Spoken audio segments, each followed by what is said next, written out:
Assalamualaikum warahmatullahi wabarakatuh. Halo teman-teman, bertemu kembali bersama channel Hikmah Kehidupan. Kali ini kita akan melanjutkan cerita dari Mbak Ana Yuliana yang berjudul Kita Berpisah Saja. Kali ini adalah bagian ketiga. Selamat menikmati teman-teman. Kenapa sih pakai nyuruh Mamak datang ke sini? Bikin repot saja.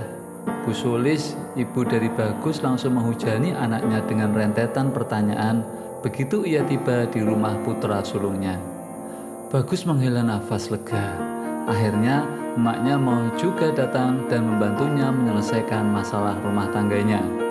Si Dewi itu keras kepala pula. Sudah 5 hari sejak ia pergi dari rumah, tak ada niat untuk balik lagi. Terakhir ketemu istri dan anaknya itu malah mereka belanja di minimarket. Mereka tampak riang seolah tak merasa kehilangan dirinya. Nak, itu ayah, ayo salim.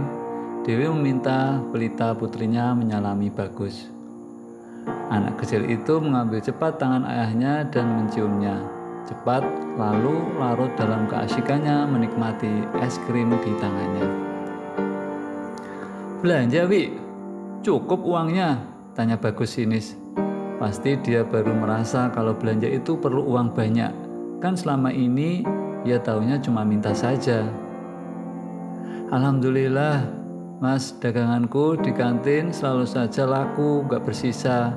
Jadinya tiap hari pelita bisa jajan kayak anak yang lain. Senang rasanya akhirnya bisa membahagiakan anak, ucap Dewi masih dengan senyum kalemnya. Iya ya, enak banget sekarang. Tiap hari Lita bisa minum susu dan jajan. Gak kayak dulu waktu di rumah ayah, ucap Lita dengan mata berbinar-binar. Di rumah Bu Rosi juga lauknya enak terus. Gak pernah makan nasi sama kecap, lanjut anak berusia 6 tahun itu. Bagus menghela nafas berat. Sial bener anak ini. Kalau di rumah sudah ia tampar mulut lancangnya. Oh iya, kita duluan ya Mas. Ini kebetulan mau beli sate titipan Bu Rosi, pamit Dewi. Kedua netra Bagus lekat menatap kepergian istri dan anaknya. Sungguh terlalu mereka berdua ini, tak menghargainya lagi. Awas saja nanti. Meminta ibu datang ke rumahnya untuk memberi pelajaran pada Dewi adalah pilihan terakhir baginya. Istrinya itu adalah tipe orang yang patuh pada orang yang lebih tua. Kenapa sih Dewi minggat? Kamu pukul ya? Tanya Bu Sulis gusar. Seingatnya emang anak itu suka seenaknya pada menantunya itu. Sedikit, Mak. Awalnya sih bukan mau mukul dia, mau mukul pelita yang nakal. Si Dewi malah belain.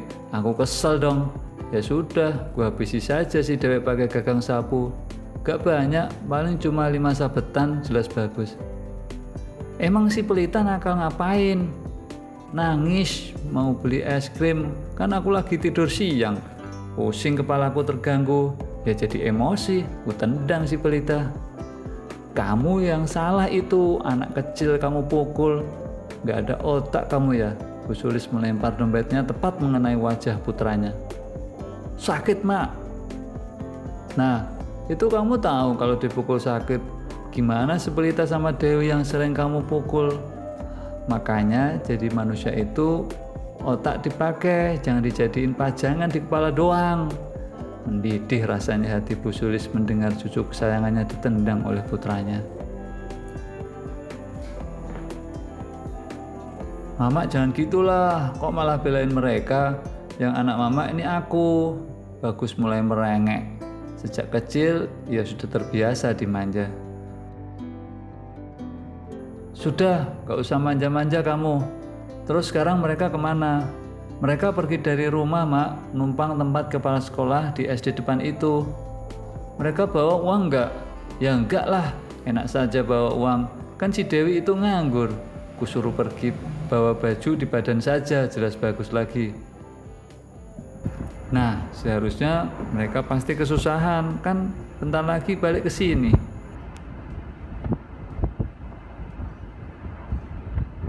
Nah, itu dia, Mak.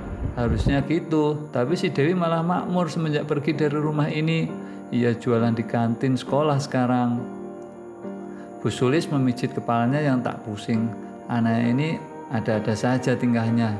Sudah sering ia peringatkan bila bersikap lebih baik pada istrinya. Ia tahu betul bila satu-satunya kelebihan anaknya ini adalah karena ia seorang PNS. Namun dari yang lain anaknya ini benar-benar kurang. Dengan postur tubuh yang tidak terlalu tinggi, kulit legam, badan yang kurus, dan wajah standar, anak ini harusnya beruntung mendapat Dewi yang cantik. Nanti besok Mama cari Dewi, akan emak nasihati dia biar balik ke sini.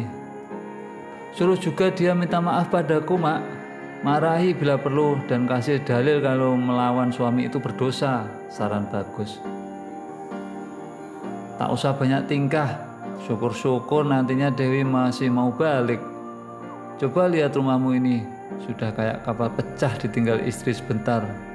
Bu Sulis masih kesal dengan putranya itu yang dianggap tidak dewasa.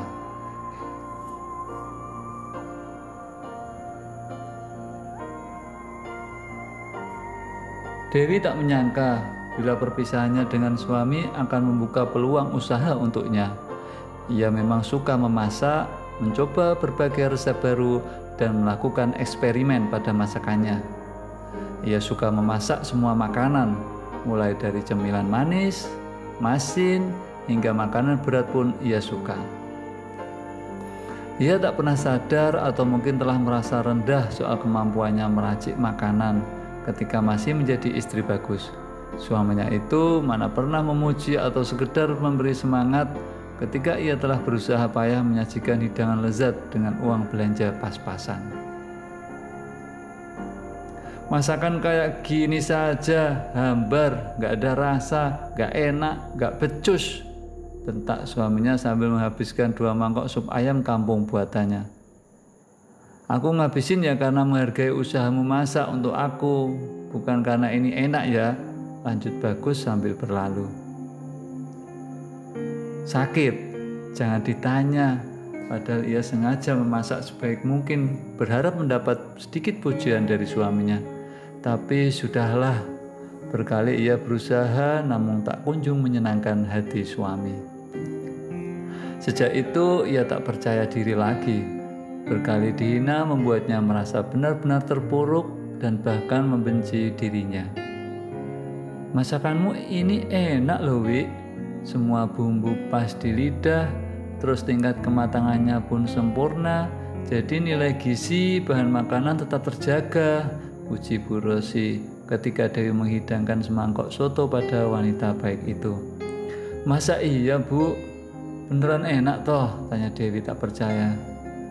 Iyalah, apalagi sambal goreng pete, hatinya mantap banget. Kalau anakku pulang ke sini, wih, pasti nambah makan kayak gini, lanjut Bu Rosi lagi.